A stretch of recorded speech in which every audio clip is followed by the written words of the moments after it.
Welcome to Connections with BCD Travel, an ongoing conversation about the modern-day travel program, the impact of technology, and how travel buyers can take control and drive change.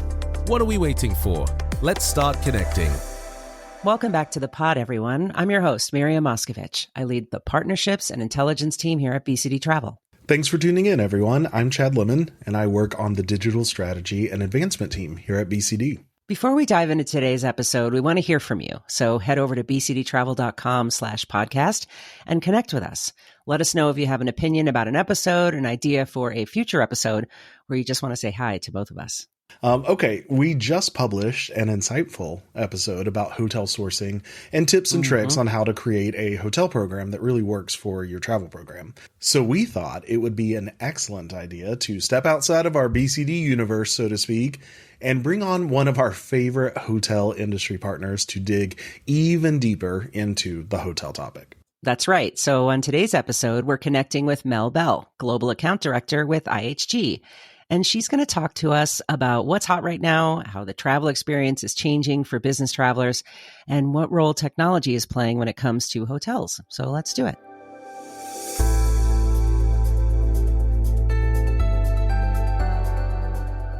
Mel, welcome to the podcast and thanks for joining us. Let's start off with an easy but big question. What's IHG's viewpoint on business travel right now? What's hot for your brand and what are business travelers telling you? So that is a lot of a question that you just asked. I will say, as far as what IHG is seeing in the hotel space right now, we are seeing travel start to pick up towards this second half of the year. I think there was a little bit more uncertainty at the beginning, and we're right in the beginning of RFP season. And what we're hearing is technology is really important. That includes AI, so I know we'll get into that later. For sure. Sustainability, how we interact with sustainability, and ultimately how we're listening to our guests. That's the big three that we continually hear. Okay, let's back up a second. Who is IHG? What's the IHG brand? So we now have 20 brands underneath the IHG flag. So quite a few. And I know that we get asked a lot, why so many brands? Why are you growing so quickly? That represents a little over 6,500 open hotels globally. Wow. We have over 2,000 in the pipeline. So very exciting time for us. And for us, it's not just about who can grow the most or the fastest. It's about growth that is particular to what we need in a certain market and then what the traveler needs and what they're asking us for. So where do we have gaps and where can we fill in that gap? A good example of that is luxury and lifestyle. We added a lot into that portfolio in the last few years because it was a big gap for us. So we're excited to see the growth that we continue to have. Just as a side note, what is a luxury and lifestyle brand? What makes a brand a luxury and lifestyle brand? Ooh, I think we all know that when we think of luxury and lifestyle, for us, it's our Intercontinental Kimpton Regent brand. Yeah. We have our first open hotel here in the U.S. It's that luxury service. It's room service. It's how you're greeted when you come into the door. It's, knowing that you're going to have the best linens and the best, maybe the best view right next to the beach like you get in Santa Monica or wherever it is that you may be traveling to. Kimpton Seafire in Grand Cayman seems to be a really popular choice as well. I can't imagine why. I know, for obvious reasons. But to us, that is the luxury. And I personally, this is just my opinion, I think luxury comes down to personal preference. Absolutely. What I find to be luxury might be a little different than somebody else. And that goes back to the fact that we have 20 brands. So wherever you find your luxury, we have it. That's a good way of putting it. I like that. Well, Mel, we love to focus on how technology is changing business travel on this podcast. Talk to us a little bit about how the tech journey at IHG is on, specifically as it relates to business travel and travelers. It's a really excellent question. I would say if you thought of IHG, let's say 10 years ago, I don't think anybody was saying, ooh, they're the tech leaders. That's probably fair. And we wanted to change that perception. So it takes a lot of time and a lot of money to be able to become a tech leader, particularly in the hotel space, because we're really trying to marry so many different technologies that are out there. And that became a bigger vision for us in the last 5 to 10 years. And we're happy to say that through that journey, we were able to launch a new mobile app. So it's how does a guest check in? What's their experience, not only while they're booking, mid-cycle of their booking, but also once they leave, when they're looking for the folio. Do they have access to it as quickly as they need it? I don't know about anybody else, but when I'm doing my expense reports, I'm usually doing them at the last minute. Absolutely. And I usually am missing several hotel folios. So instead of waiting for a hotel to email me, if I can access it quickly through the app, then that makes my life even easier. So how are we really making life easier for the travelers pre and post stay? So your tech journey, you would say, is really being driven and focused on the traveler's journey as well. Yes, absolutely. And it's also us being able to evolve with the times and stay in the relevant moment because tech changes so quickly. So any given day, we might think we're on top of it and we're ahead of whatever that tech newest thing is. And we blink and suddenly we're behind everybody else in trying to get that developed. So we have added more teams at IHG. AI is one of them. We have a new AI team that was developed last year, to see how we're integrating that into every part of our business as it's relevant. Yeah, I assume that AI is a big driving force behind how the IHG brand is changing to sort of meet the needs of your changing travelers. But I'd love for you to focus on the younger business travelers. Yeah. What else is this brand doing to stay modern and meet the needs of those new and incoming travelers?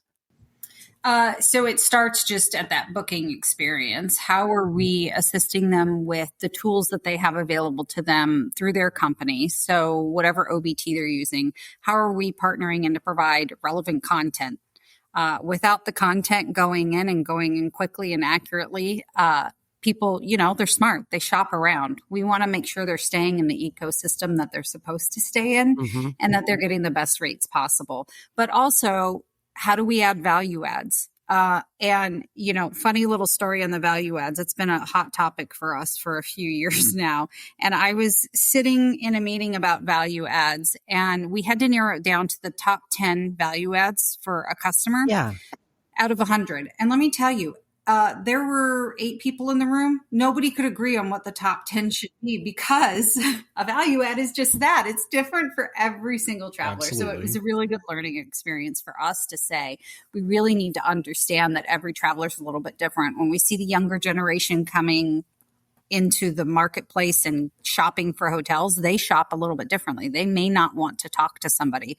They may want that streamlined check-in experience, just on an iPad, get their keys and go to their room to decompress. So it is really traveler centric. And that's why our brands each focus on something a little different depending on what the traveler needs. Love that. I love hearing that because I'm one of those travelers. We've talked a little bit about it where I want a different experience. Miriam wants a different one. I'm sure you want a different one. And to hear, that's smart business for anyone. Adapt and have those options available because there's no one right way to travel. So that's great hearing that. What do we see in hotel spaces today that you think is driven by the entry of new, younger travelers? Is it the enhancement of the public space that we see so much of? I think that is part of it because as much as the, Gen Z thinks that they don't want to talk to other people. They do. And they don't mind having a smaller room. They don't need all the frills all the time, but they also like to have community workspaces. And so we can integrate that into our lobbies and you'll see it in a lot of our newer brands, whether it's Garner, Avid, even they started to incorporate a little bit more of that communal space so that they can still work independently, but not feel like they're alone. And it's so funny is, Chad would go right down to that communal space and I would be avoiding the communal space, trying to even get to the elevator without having to walk by it. Yeah. I think this is why I like hotels, specifically in the UK, because there's still the culture of going down to the pub or the restaurant. Everyone does, right? Meanwhile, it's a public house. Most hotels in the US don't even have that because you would not be caught dead hanging out in your hotel lobby. Whereas, much like she said, I don't mind a smaller room. I don't mind an iPad check-in, and I don't necessarily want to talk with people in the communal space, but I want to be in a hot spot where other people are. And I like that feeling. So I get it. It's so interesting. Yeah. That's why we're talking about the hotel space and we're not even doing it for the benefit of the podcast. We just can't stop. We're fascinated. Sorry. Piggybacking off of that, can you tell us a little bit about IHG's business travel strategy? How are you listening to that subset of travelers specifically? It's a really interesting question because we've seen more of a combination between how people feel about their leisure travel versus their business travel, and their preferences tend to commingle a bit. That being said, business travelers have a very keen focus on a few things. So obviously they want to think about the economics of it. Are they making a smart economic choice for their employer? And particularly this year with people being a little bit more cautious and reserved maybe with how they're traveling and being more strategic about their travel choices.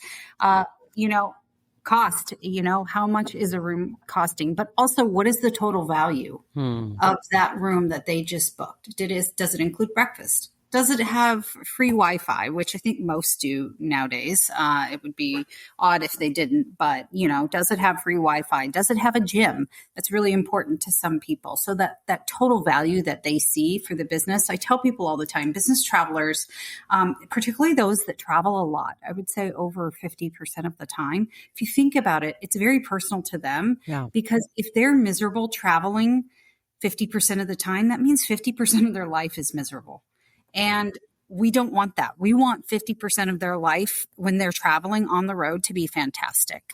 So what is that total value that we bring to the table is a really important piece. And us doing our client advisory groups and really listening to the customers and the travel managers about what they're telling us that their travelers are saying really helps define our strategy moving forward with how we look at the rooms that we're selling and the experience when somebody walks through the door. I love that this conversation is bigger than just hotels or IHG, right? It's really about the traveler experience and how it's changing to adapt to whatever today's experience expectations are. But I have to be honest, if I think about IHG brands, I recall staying them decades ago, family trips at the Holiday Inn, maybe a business conference at an Intercontinental if I'm lucky. But recently I stayed at one and I gotta be honest, it was completely different than what I remember. What's going on with like these brands and personalities in this, modern refreshed take? We really appreciate the classic value that Holiday Inn brings to IHG. That's where we got our start. Everybody remembers those family road trips. Yes. That being said, I would be remiss if I didn't say that we all know that started to probably age a bit over time. And IHG understood that. We heard that from the travelers. So the Crown Plaza estate and Holiday Inn estate were all entered into remodeling phases over the last 3 years. Happy to report that over 85% have now been completely remodeled. Wow. And, you should check it out online if you want to get a view of what those pictures look like. But really exciting time for us. And I think what most people also don't remember, Holiday Inn as a brand, not Holiday Inn Express, but Holiday Inn as a brand is a full service hotel. So they have a bar and they have food options. So if that's something that's important to you, you can still get that at a Holiday Inn. Holiday Inn Express is limited service, so they have the free breakfast. But with the remodel, they did remodel of the bars and the pictures and even staying there and experience it. They're just gorgeous. Yeah. They're absolutely beautiful the way that they've done the remodel on the properties. So Mel, what do you see as the future of business travel, at least in the hotel space? I think that obviously we're still going to see technology continue to advance very quickly. If someone had asked me 20 years ago if I would be able to use an artificial intelligent bot to help me write a letter, I would have thought, okay, maybe. But for it to tell me what outfit looks best on me, I would have said no way. So the fact that we can use that technology in the hotel space is amazing. AI is going to continue to grow and really help us along the way with predictive booking behaviors for travelers, but also, again, during that experience. And, just thinking about it, if you stayed at an IHG recently, most likely after you checked in, you probably receive a text message if you've allowed them to text message you. And so that's a newer way that we're using technology is connecting the front desk to our travelers. how would you rate your stay? Is there anything I can do to help you? That helps take care of any issues right at that point. So if you got up to your room and the TV wasn't working, you could text them right back and say, well, I just got here. It's great, but my TV's not working. Boom. Easy. They can have engineers So come up and easy. fix it. Yeah. Yeah. Okay, Mel, we typically end this pod with the exact same question, but I want to slightly tweak this question for you. For all of our listeners who are mostly travel managers and buyers, what should they be asking or talking about when meeting with their hotel suppliers? What's your advice?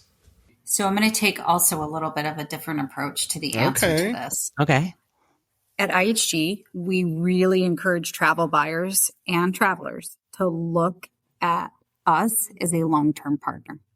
So not just what can I get out of this right now, but what is this going to look like in 2 years, 3 years, 5 years?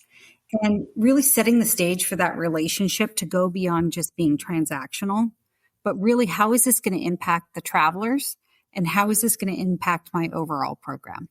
So to do that, look at the total value, not just the rates. That would be my number one suggestion. Good advice. So, how does that differentiate? What is your traveler experience and what is the duty of care? So can you track it? Do you have a lot of leakage? Can you evaluate where your travelers are at any given moment? What is your sustainability goal and how does that align corporately, both with IHG and your company? And then do we have flexibility and are we future ready? So those are my top takeaways. And I can always expand on those when we have another hour for another. Absolutely. It's a date. Yeah. Sounds like you just volunteered and we will accept.